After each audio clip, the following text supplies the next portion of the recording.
do you see yourself marrying me? If not, kick rocks. But I don't have those conversations anymore because I'm not that person. Right, because I keep rocks around to kick. Yeah. Situations And like I'm this. so, I carry I'm a bag so of quick rocks. to kick him. I don't even kick you. He's done miracles on me.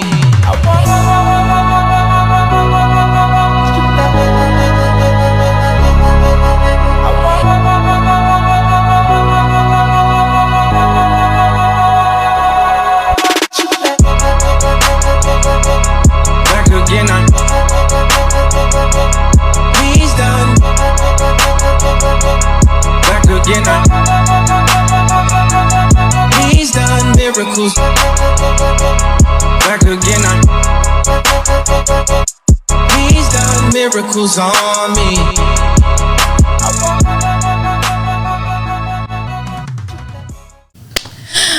Welcome to For the Love of Man. This is our first official podcast, you guys. Like, this is like a for real live podcast now. To the podcast. Shout out to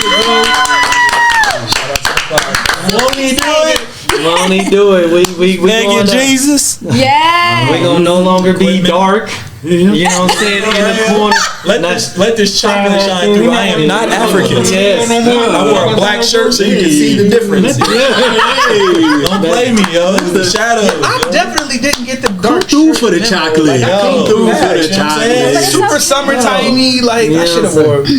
Yeah, you can't. Hey, what you looking at? I was feeling very like. I like the, waiting you know, for the royal king to blue come with the out. salmon and the white. I like the salmon. Song came straight from Wakanda.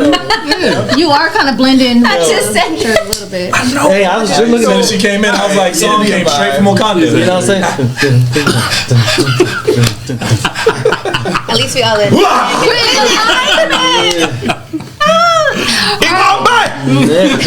bought back! He bought back! He bought back! Hey.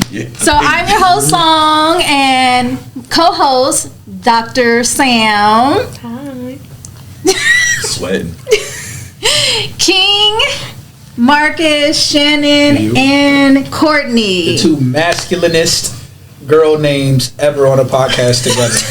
Facts, yo. They holding it down. Feel me, Midwest? Represent. You know. That's it. Hey. Boo. Let's go. I fuck with them, but boo. So first, I just wanted to give all of you guys your flowers. I really appreciate this. Appreciate all of you guys constantly coming through. When I first started this, I did not know it was going to turn into this, and it's continuing to grow. I thought I was just going to do a video to appreciate fathers for Father's Day, and then our chemistry just so magnetic that it just continued to go on and on and on, and which inspired turning it into an actual podcast, because people kept saying, oh, so what's your podcast? And I was like, it's not actually a podcast, it's actually YouTube, but now it's going to be available as a podcast so people can listen to it on any platform. So I'm really excited about that. Shout out to you for Dope Vision. Facts. Putting it together. Shout out to you for your decoration skills. Yes. Equipment, the whole Y'all can't nine. see we LeBron official. over there in the corner, but he's representing. Yes, all the way in the corner. LeBron, you know what I'm saying? He made it. He made it. So he made it. You know what I'm saying? So He by himself in there, but he holds it down. I just want to go on record that he's from the Midwest that you was hating on earlier, but it's fine. Boo. I just want to go on the record.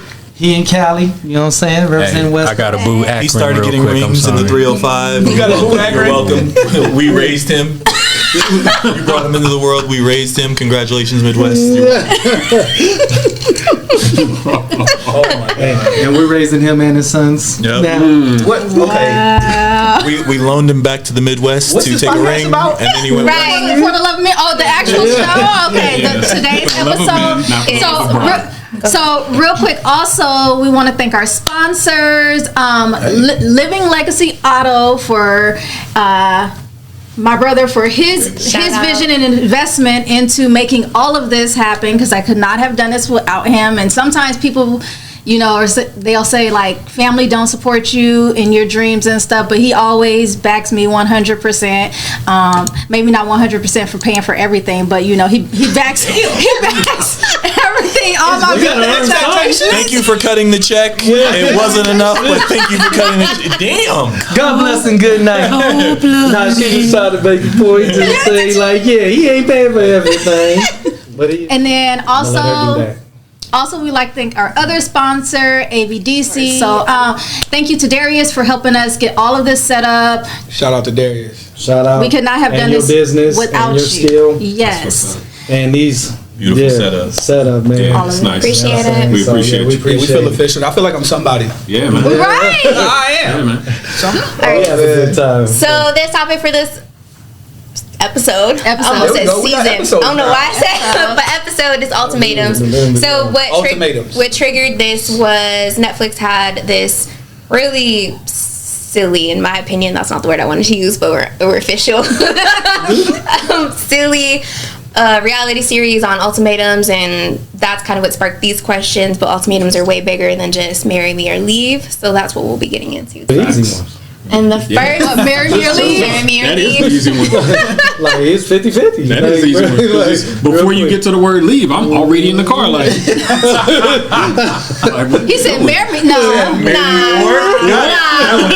Whatever's next. Or There was no gray area in Sign me up that. for more. zero. I'm sorry, but go ahead. So the first question I have, when you hear the word ultimatum, what's the first word? One word. One word, Courtney. One word. That comes to mind. Wordsmith. I'm gonna start with Marcus. First word. Gives you time. Give you time. It's all right. The first word that comes to mind when I hear ultimatum, no. Fair.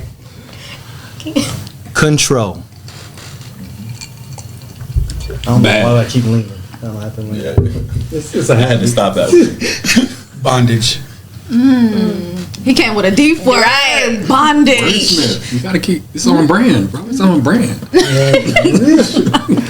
All right. So second question: why do you believe people give ultimatums? Controlling. Are we allowed to expand? You can expand. Expand on that one. That was not one word. I didn't know the female. Okay. More words. More words now. Multiple I think it's words. usually based in fear and a need for control, to be perfectly honest. It's when you don't have a clear understanding of something, that instead of coming to clarity about it, you then want to control it, because that control gives you a sense of confidence, which is usually destructive to the relationship. So it negates the other My man. person's ability. Ultimately, to you be- get the perception that you can control the outcome of avoiding your fear, Absolutely. Exactly. Yeah. which is why you only present two options, because both of those lead to the protection of the thing you don't want the most. Exactly. It's like, do this or this. Usually the ultimatum is, it'll be this or that. It won't be the thing I really don't want it to be. Or, in some cases, the ultimatum is the thing I don't want. But I feel like I'm going to scare you away from that with the other option.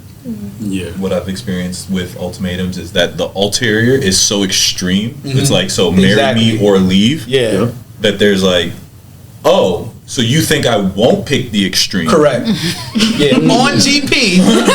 Well, thank you. Like you made this really easy, because again, like people want to go to the extremes as if there's no way to find out what the progression is. Yeah. It's like, I need to know right now, so you got to tell me. So, marriage or leave. And I'm out. But I think. Go ahead. so what I wanted to just put in on this. Leave. Yeah, I was about to leave. You see, I kind of know. You see it. Stop it. All right. So, anyways, what I've come to realize too when I've watched ultimatums, as far as like in my certain situations, it's either what that person wants or it's validating their self-sabotage. Yeah. So like it's either you go and you give me marriage because I feel my time is ticking, or you leave like everybody else that left before. Like you know what I'm saying. So it puts you in that position where, look, I'm gonna do what's best for me, because if I'm ever in that position, I'm with everybody else. I'm leaving. I don't like to be controlled. I don't like to be handled like that.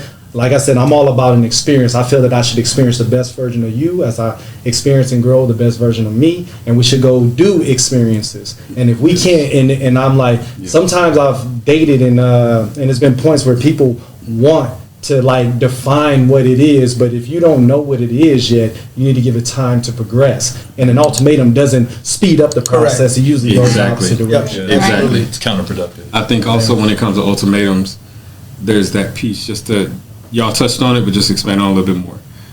There's that piece where the person's giving the ultimatum of leave or marry me. Some people don't have that internal confidence to just be like, I'm done, I'm gonna leave.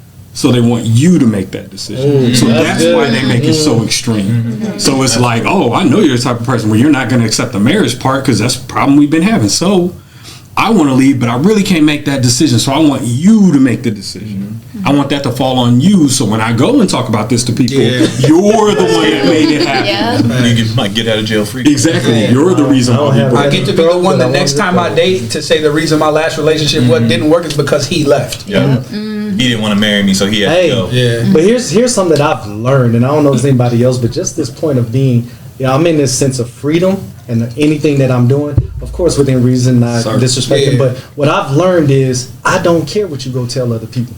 Right. Absolutely. Because it's like, at the end of the day, whatever you tell them, if they believe you, you just can be in that, because I'm going to be happily living my life. Right. And that's the thing where I think somebody gets, and I used to be like that, of people pleasing and stuff, and I feel like, you know what I'm saying, I had to do everything right all the time, and it came to a point, it started sacrificing myself, so it started sacrificing your health. So in that point, I speak to anybody else that if somebody's going to go talk, let them talk, because they're going to talk. You have to learn to be okay with being the villain in somebody else's story. Yes. Yeah, I'm not Killmonger. I'm not in the business of controlling someone else's man. narrative of my life. I'm in the business of controlling my own narrative of my life. Because essentially, even if you do everything right, they're still going to find something wrong. Absolutely. So. Well, the character you play is malleable, right? Like they can move it how they see fit. One day you're the savior, the next day you're the villain, based on what they feel about the situation. So to King's point, like you just be. Because people are going to move you around in their story how they see fit. But around this idea of ultimatums, something that I've really become present with, I'd say over the last like 3 or 4 years, is that as I've evolved and become more at peace with myself and more mature, ultimatums don't even come to my table anymore. Like they came to me in seasons of chaos, or when I was in relationships that I didn't already need to be in, or dealing with people that I didn't need to deal with. And that's when ultimatums came. Now, even when I'm dating someone, they talk like, they'll be like, hey, well, what's your thoughts on marriage?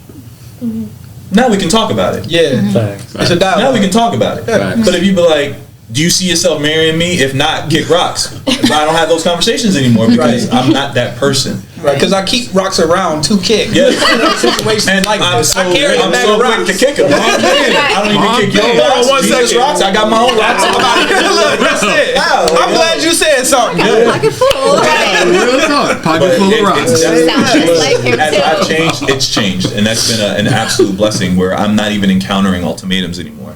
Because the immaturity in me was quick to be like, oh, please give me an ultimatum. Like I used to want him. Yeah. Like, oh, you lasted longer than I wanted you around anyway. Like, give me an ultimatum. What? Your time clock was up. I kept you around a little too long. My bad. Right. Thank you. Are we going to be more, or are we done? Oh, we were done. I gave you an extra month. You know This what? was I a forgot. month-to-month thing. Like the lease was over. The lease was I was paying monthly rent. Bro. Hey, Like wholeheartedly. So that being said, the part 2 of that, hey, when you free. the part 2 of that was, is an ultimatum selfish or toxic or both? Say that one more time. Yeah, say it. So part 2 of that is an ultimatum then selfish or toxic, or is it both? Both. Elaborate, please. So, I mean, it can be extremely selfish. I mean, to Shannon's point, though, it was extremely powerful to know, like, sometimes people give ultimatums for that sense of control, but they're like, I just need to be here. Like, I need to find a way to get rid of you. I need to operate in something in self-preservation, but from an unhealthy space. Yes. Right? And so when you go into, like King mentioned, the self-sabotage, right? Like, we're looking for reasons to excuse people. And the toxicity can come up in so many different ways, right? Like, it's just an unhealthy way to communicate with another human being. Yes. Right? Like, that's not it. And I can see, when I see parents do it to kids, I'm like, Facts. yeah, that's not it. Like, they don't understand because that's not a healthy way to communicate what it is you desire. Right? There's a come from when you recognize that we're all individuals, and even going through the same similar circumstances, we perceive them differently. And when you recognize that we're all going to have different perceptions of the same things, you learn to talk through it instead of try to put a stamp on it like it has to be this or that. And then I had to reflect on it, and I was like, yo, I'm grateful that God doesn't talk to me or treat me like that. Right. Because if he said, I told you to do this, you did that. Like, it's a wrap. I was like, oh, thank God for grace. I was Like every day. I got grace I don't deserve. Literally. Listen, now you tapping on my heart, because that's so two things. To that point, one, we have to render the mercy we want reciprocated to us, not to the person we want it from. Period. You understand what I'm saying? Like, Absolutely. the mercy there's actually scripture that backs this up, but the mercy you receive is predicated upon the mercy you've given laterally, what you receive vertically, right? So, to that point, I absolutely believe that we all need to extend each other the same grace, because ultimately, you're absolutely right. We didn't deserve what we got. We deserve way worse than we got. We deserve ultimatums. We deserve, I'm sick and tired of telling you this, but that's not what we get. So, to that point, absolutely.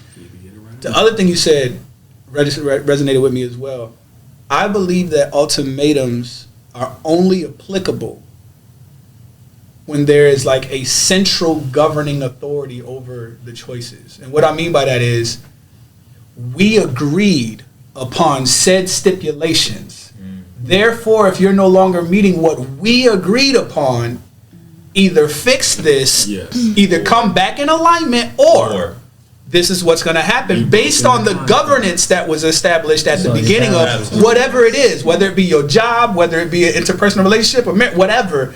So I think most people feel like because I'm in authority, I get to exert this ultimatum. But I think that's the imbalance of it. Like, A, you're not in authority over me. Therefore, you can't offer me an ultimatum. Back to your point about the kids. Like, okay, parents feel like, okay, it's either this or. Granted, a lot of us got a lot of learning to do, because I told my son this morning, either do this or you about to get this, right? You know what I'm saying? But I understand your point. And to the point about us with each other, interpersonally, whether in a relationship or specifically in a relationship, neither one of you is an authoritarian in this relationship. Therefore, what did y'all agree upon? Exactly. If someone's violating the agreement, now we can present an ultimatum to the table. If there's been no disagreement or no violation to the agreement, there's no room for hard choices of take this or else. The fact that you think it's appropriate to offer me a or else is exactly what makes me think it's so appropriate for me to leave immediately.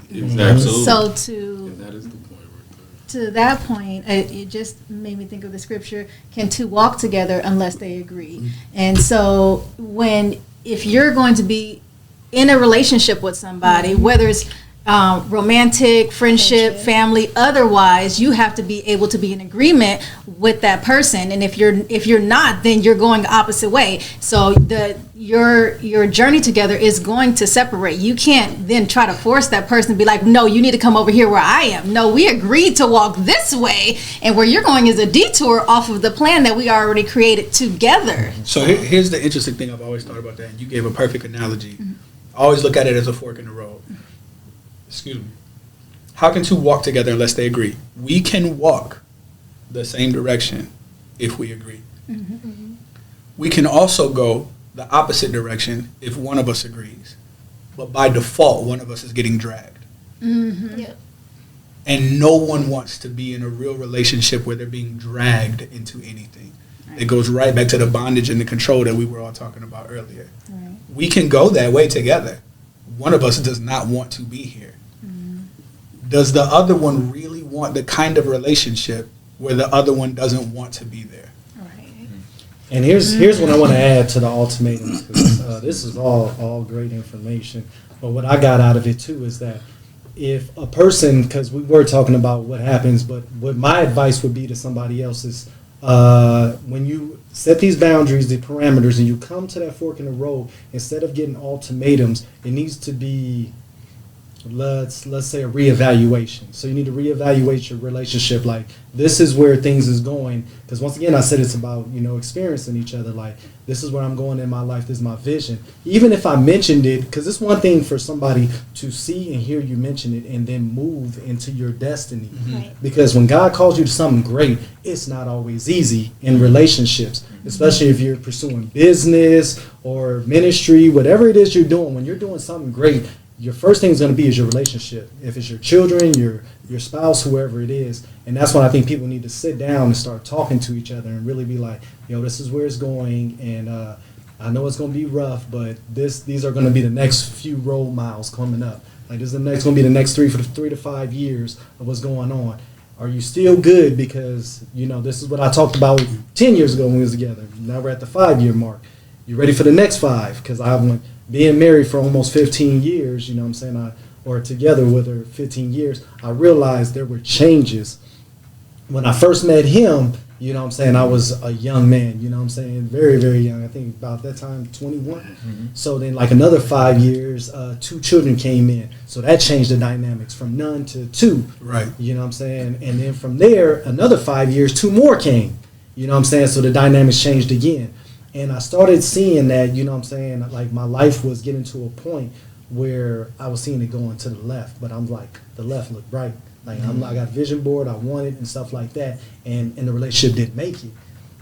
Because one thing I could say where I like to take accountability first, my clear communication wasn't like, this is where it's going, this is what's happening. I'm just asking God, why ain't it happening? I'm tired of being broke, tired of being on food stamps. Yeah. I'm tired of, getting the light electricity cut off and have to get up at 6 a.m. to run to the store to refill it. Like, my life ain't meant to be like this. If you promised me this, why am I seeing this? Like, So I'm like, but in that time of prayer and shifting, what I've come to realize, and it's nothing against my children's mother, because, we got a great relationship and things of that nature. I just feel where I am now, I don't think we could have went together in that direction, because it would have been worse. Mm-hmm. Like, now we're in a good place and stuff like that, but, it would have even been worse if we were together. It would have went from worse to worser. To worser, yes. And so that's why I said a lot of times with learning, you got to learn how to communicate your mile markers in those times, because instead of getting an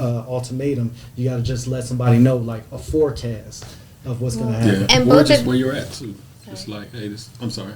Like, where, like, thinking about not necessarily a forecast, but just let's sit down and have a conversation. What do you grade where we're at right now? Mm-hmm. Like, from A to F, where are we at right now? Like, what do you think about our relationship? Cool beans, whatever the grade is.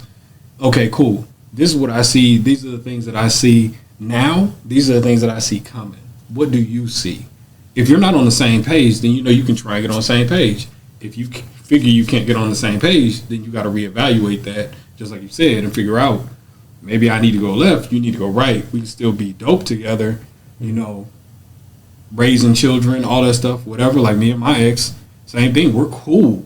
Like, we've never been, we're literally just really good friends. But we never could have been where we are if we had stayed together. Like where you are respectively. Exactly, where we are respectively. Yeah. We never could have been there if we stayed together. Yeah.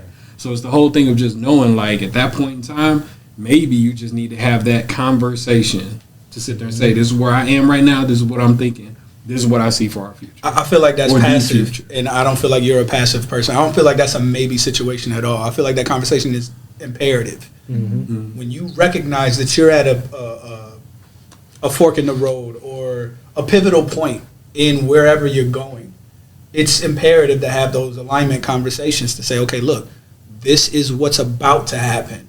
These are the options on the table. Here's what I'd like to do. Where do you see? What do you see? How do you see? And how can we come together on that? And then, God forbid, if not, then y'all got some more conversations to have. Prayerfully, I believe that ultimately, in most cases, your desire would be, okay, let's go together. If you come to that hard conclusion that you can't go that way together, then you are having a different conversation. But you're having it for the right reasons. You're not having it because somebody was violating.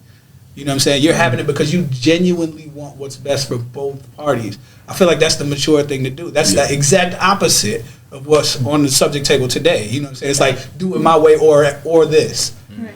Why control? Why not freely have the experience and let us experience this together, and or decide whether we can experience this together and have a tough conversation about it. Because most people. Make sure you subscribe and come back next week for the continuation of this conversation. This room is a boundary. Nobody will leave. We both decided on that. Yeah. Yep. You in the room with me deciding nobody's gonna leave. You ain't said this out loud. You just said it in yourself.